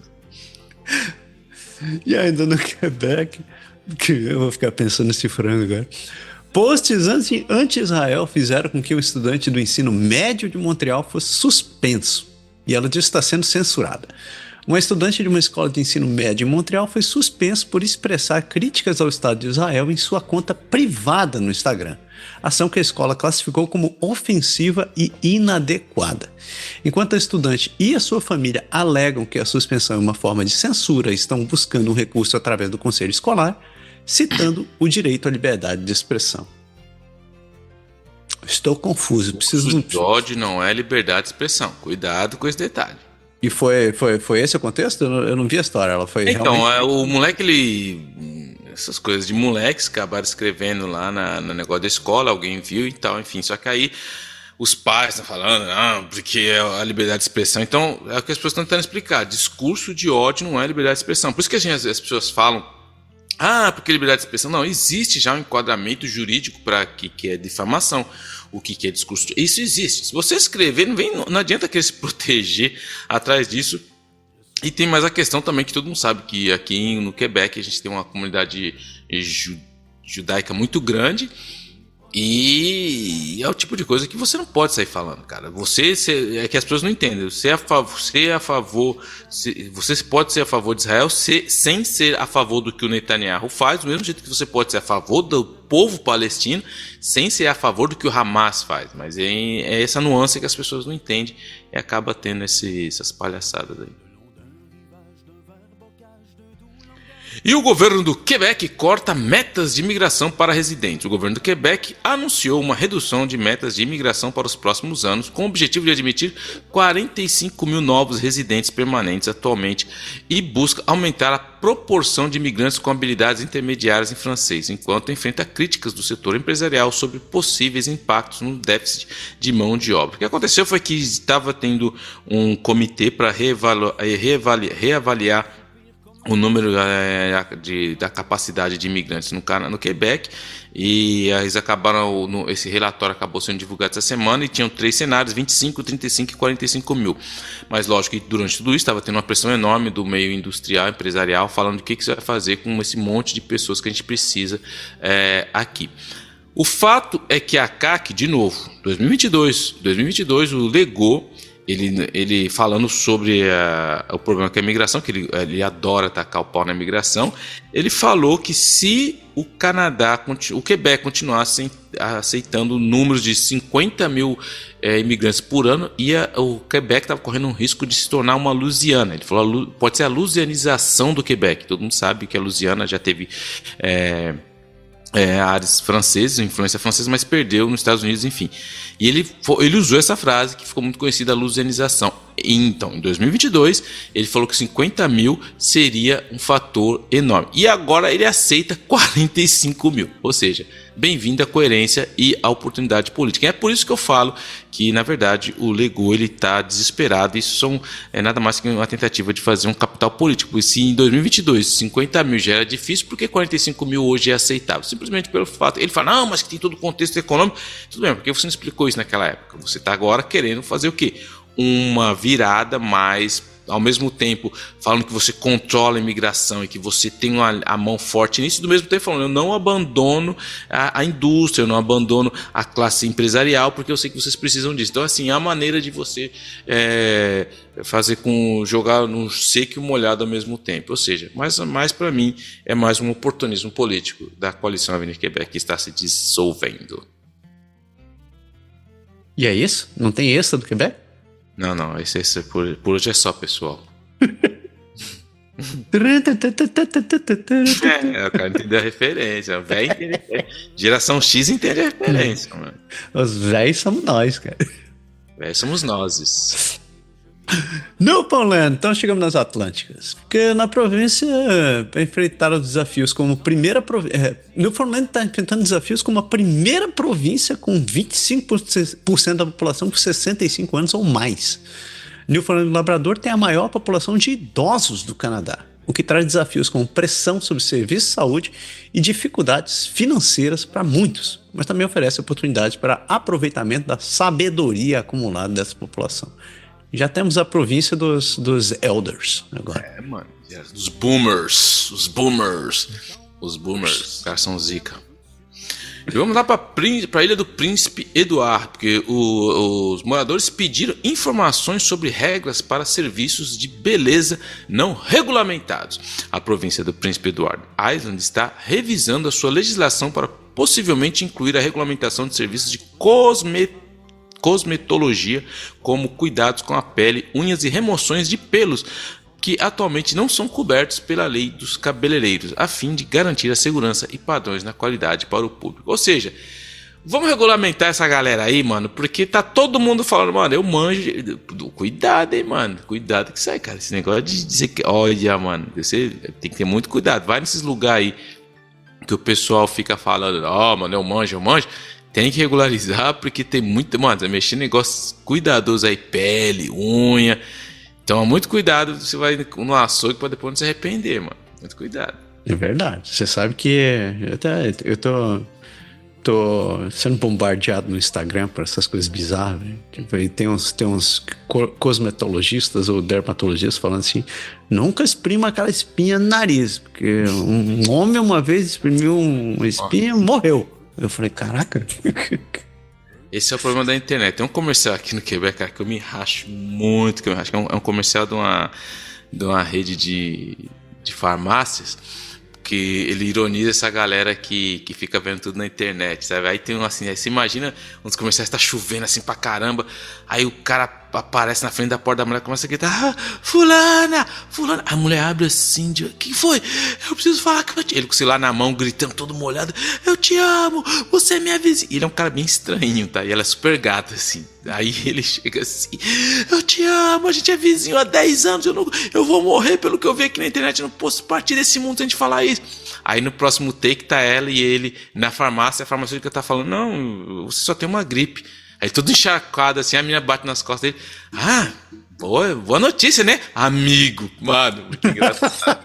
Engraçado, mas cuidado com o que você lê na internet. Esse Ai, que maravilha. E New Brunswick, chegamos no New Brunswick, que a província se move para eliminar adesivos de renovação das placas. No próximo ano, a província de New Brunswick planeja eliminar os adesivos de renovação de placa de veículo, se adaptando à era digital. Embora os motoristas ainda precisem renovar suas inscrições online ou pessoalmente e possam imprimir um comprovante de registro. Ontário já não tem mais essa história. O Fordinho, vou ter que dar o braço a torcer. O Ford fez isso por mim, não preciso mais colar adesivo na placa. Quebec a gente tem isso não. Quebec a gente tem nosso recebe tudo no e-mail, já paga o futuro, que é o futuro, mano. Nós estamos no futuro. Mas sabe como é, né? Eu acaricio com uma mão e bato com a outra. Porque eu recebi o aviso essa semana que minha carteira de saúde e minha carteira de motorista vão vencer. Aí dizia lá, você pode renovar tudo digitalmente. Eu falei, que maravilha, vou lá. Cliquei, assim, se você não mudou de endereço, se você não teve nenhuma mudança, você pode clicar. Eu, beleza. Coloque sua carteira de motorista, coloquei lá. Coloque o número de confirmação, coloquei lá. Seu código postal, coloquei lá. Confirmar ele. Esse não é seu código postal. Aí eu olhei assim na carteira, eu falei, pô, mas tá escrito aqui na carteira meu código postal. É exatamente o que tá ali. Digita de novo. Não é seu código postal. Você precisa ir para uma agência pessoalmente. Eu falei, mas tá escrito aqui. Maria. Ok. Então, valeu, província de Ontário. O menino que digitou minhas coisas errado conseguiu me fazer ter que ir lá na agência. Obrigado. Em Nova Escócia, um pescador recebe 76 mil em multas, mais proibição de pesca por captura ilegal. Um pescador esperto de Nova Escócia foi multado em mais de 76 mil dólares por pescar em uma área fechada e mentir sobre a localização durante sua expedição de pesca permitida, após ser descoberto pescando halibut do Atlântico, a 120 quilômetros fora da área autorizada. Minha mãe falou, mentir é feio, porque eu mentiu, o cara caiu 76 mil na Polícia Civil, tomou. A última notícia da semana é que um novo estudo encontra microplástico em porções comestíveis de cauda de lagosta. Pesquisadores da Universidade de Dalhousie encontraram microplástico na carne de lagostas capturada em 4 áreas de pesca comercial da Nova Escócia, com cada amostra mostrando níveis consideráveis desses plásticos, especialmente o polietileno, o poliéster e o polisulfona, embora ainda haja incerteza sobre os impactos para a saúde humana. Haja incerteza.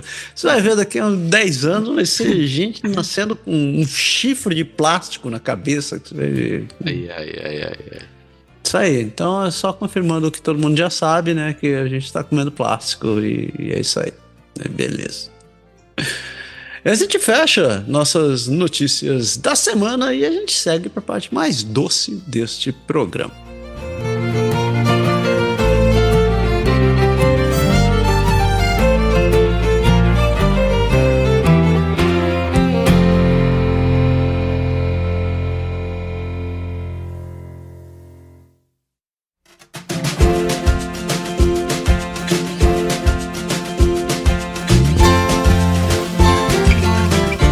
Sugar Shack. Cabana sucre. E você sabe, doce, Sugar Shack é doce é Brazilian Pastries. É Brazilian Pastries, essa empresa aqui de Ottawa, que faz esses quitutes brasileiros que todo mundo ama. Esses docinhos, cadujinhos, brigadeiros, dois amores e tudo mais por aí. E se você também passa vontade, você fica passando vontade, mas fica com vontade, preguiça de fazer, ou não sabe fazer, e você não sabe onde encontrar, você tem que ir na Brazilian Pastries. Vai lá no Instagram dele, no Brazilian Pastries Ottawa, você precisa ver todas as delícias que a dona Carla faz. Mas se você não ficar só na vontade, vá lá no site deles, no brazilianpastries.com. Você pode fazer seus pedidos online, online. E quando você faz seu pedido, você não deixe de usar o código de desconto Canadá agora 5, que você leva 5% de desconto nas suas compras acima de $50. E se você quiser me fazer feliz, pode mandar para mim também, que eu não vou achar ruim. Não perca essa chance de conhecer a Brazilian Pastries. E aí, Pé, qual a sugestão da semana? Cara, eu tô terminando duas séries que eu tô gostando, muito legais. A primeira é da Diplomata. Uma série muito... Eu tô na segunda temporada, que eu assisti a primeira, aí saiu a segunda e a terceira, então eu tô assistindo a segunda e a terceira. A segunda tá muito boa, pra quem gosta de política, diplomacia, toda aquela intriga. Cara, muito legal, muito bem feito. Os atores são muito bons, assim, você sente o drama mesmo. Assim, é uma série que dá pra você assistir tranquilo, não tem nada demais. É uma série muito inteligente. Eles agora estão na Inglaterra. Ela é embaixatriz dos Estados Unidos na Inglaterra. Então tem todo um contexto com ataques terroristas. Assim, muito bom, muito legal mesmo. A Diplomata, tô curtindo. Ela trabalha muito bem, a mulher. E você vê, para quem gosta de política, você vê por dentro como funciona todo o staff, como as pessoas, a preocupação, os detalhes, como se funciona. Então, você tem uma boa ideia de como funciona a diplomacia internacional. A diplomacia internacional é um pouco redundante, mas muito legal essa série. E eu também estou assistindo Impuros, que é uma série muito engraçada, cara. Era uma série que fala do Rio de Janeiro, de um traficante que ele é chefe de um comando lá do Rio de Janeiro, de uma gangue lá, e ele tem conexões na Bolívia e em São Paulo também com os caras de São Paulo, e a mulher dele, mas assim, é muito legal. Eu acho, assim, não sei se é um pouco de nostalgia, mas eu assisto muita série em inglês e em francês, e quando eu escuto uma série em português, eu vejo as imagens do Brasil, assim, me dá uma certa nostalgia é lógico, de uma saudade, uma lembrança que eu deixei há quase 20 anos atrás. Mas enfim, é muito legal, é muito interessante, só que é pesado, é mais pesado, é mais violento, não tem muito, não é aquela série, não tem Rio de Janeiro, então você já sabe o que acontece, é tiro na cabeça, traficante, aquelas coisas. Mas não fica longe do que a gente tem visto atualmente, infelizmente, aí no Brasil. Então, a série Impuros e Diplomata, que eu tô curtindo pra caramba. Por que você assiste essa série em português aí, Pé? Impuros? É porque é uma série em português, porque é em português. Mas aonde você assiste esse negócio? Na Disney. Na Disney. Tá na Disney esse negócio? Impuros tá na Disney. Cancelei a Disney, velho. Então não consegui isso. A Disney tem várias séries do Brasil. É mesmo? É. Não vou dar dinheiro pra um rato. Não vou dar dinheiro. Pode isso. Não faça isso, moçada. Não faça isso. Não vou dar dinheiro pro rato. Não fraqueje. Não vou fraquejar. A minha sugestão é sabe que eu sou um idiota por algumas coisas, e essa franquia é outra que eu estou curtindo, que é a tal de Physical. E agora a primeira versão disso foi na Coreia, que era o Physical 100, o Physical 100, e agora saiu o Physical Asia. E, cara, Pra quem não conhece a série, é um reality show onde eles pegam um monte de atleta e eles colocam os caras pra competir em provas de resistência. Então tem troço desde ficar correndo na esteira, quem aguenta ficar correndo na esteira por mais tempo, até ficar segurando dependurado em algum lugar, fazendo abdominal e tal. E eram provas, até a última temporada era tudo individual. E agora eles fizeram provas coletivas. E eles colocaram país contra país. Então, cara, tá lá. Coreia, claro, né? Os caras como tá. Aí chamaram Japão. Aí chamaram Singapura, Tailândia, Turquia, Austrália. Eu não entendi a parte da Austrália, porque não é na Ásia, mas eu não entendi a parte da Austrália. Mas... Tá vizinho, né? Tá perto. Mas tá, não é, né? Austrália. O pessoal já chama a Oceania de Austrália, já fica indignado com essas coisas, mas enfim. E tem também os mongol. Velho, quando entraram os mongol, eu olhei assim, meu Deus do céu. Esses Scum Brothers. Puta, mas eu pensei assim, nossa, que tristeza. Daí entra os turcos. Eu falei, minha nossa senhora. Dá merda isso aí. Mas é divertido. Então tá lá no Netflix, lá, o Physical Asia. Tô me divertindo. Faltam 3 capítulos ainda, mas é bacana, é bacaninha. Você vê, você fica cansado. Você fica cansado de ver os caras fazendo força. Você faz 10 mil passos só olhando 45 minutos de série. Muito bom, muito bom. Assista lá, Physical Asia. E a dica de sempre que a gente dá, né? Doe sangue e doe alimentos. Você sabe que a gente doar sangue é uma obrigação de todo mundo. É um troço que você faz e você ajuda a salvar vidas mesmo. E você pode fazer isso daí em qualquer lugar do mundo. Qualquer lugar do mundo você pode doar. Então verifique suas condições. Você tem sempre umas limitações assim, quem pode doar, mas se você não tiver nenhum problema, procure um lugar que você pode doar sangue. Aqui no Canadá é o blood.ca, tem informações sobre onde, quando, como, e você pode fazer a doação. Não perca essa oportunidade. E a questão da insegurança alimentar é um troço que continua crescendo. E agora está esfriando, o troço vai ficar pior, então, principalmente para quem mora, está em situação de vulnerabilidade, mora na rua e tal. E agora, essa época do ano está tendo... A gente não está exatamente com o melhor mercado mais aquecido, então tem muita gente que está em necessidade. Lembrando que tem muita gente que passa essa questão de segurança alimentar aqui no Canadá. 30% das crianças do Canadá passam entre 10 e 16 anos passam por essa situação. Então, se você puder doar, vá lá no foodbankscanada.ca, tem vários lugares onde você pode doar. E aí, se você quiser entrar em contato com a gente está lá nessas redes sociais da vida, no Instagram, no Blue Sky, no Twitter, tá lá tudo com o nome de Canadá agora. Manda mensagem pra gente, converse com nós, que é sempre legal. E a gente também tá lá naquele tal de e-mail, troço que os mesopotâmios usavam para se comunicar. Então, lá no contato @canadá agora. Quanto pode mandar mensagem pra gente? É isso, Pé? Já, Elvis? Semana que vem você tá aqui? Eu nunca lembro isso aí. Eu viajo no dia 16. Dia 16. Então é isso aí. Estamos lembrando que não vai ter programa na semana que seu Pé não vai estar aqui. Então, sim, acabamos de voltar, mas todo mundo pé também é filho de Deus e precisa tirar pé. Então é isso aí. Não que eu queira, né, mano? Minha mulher que quer, porque eu não mando nada. Claro! Claro!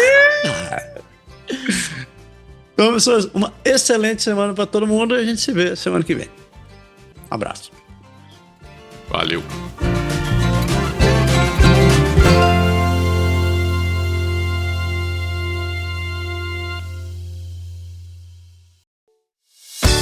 Esse podcast foi produzido por Canadá Agora. O Canadá como você quer ouvir.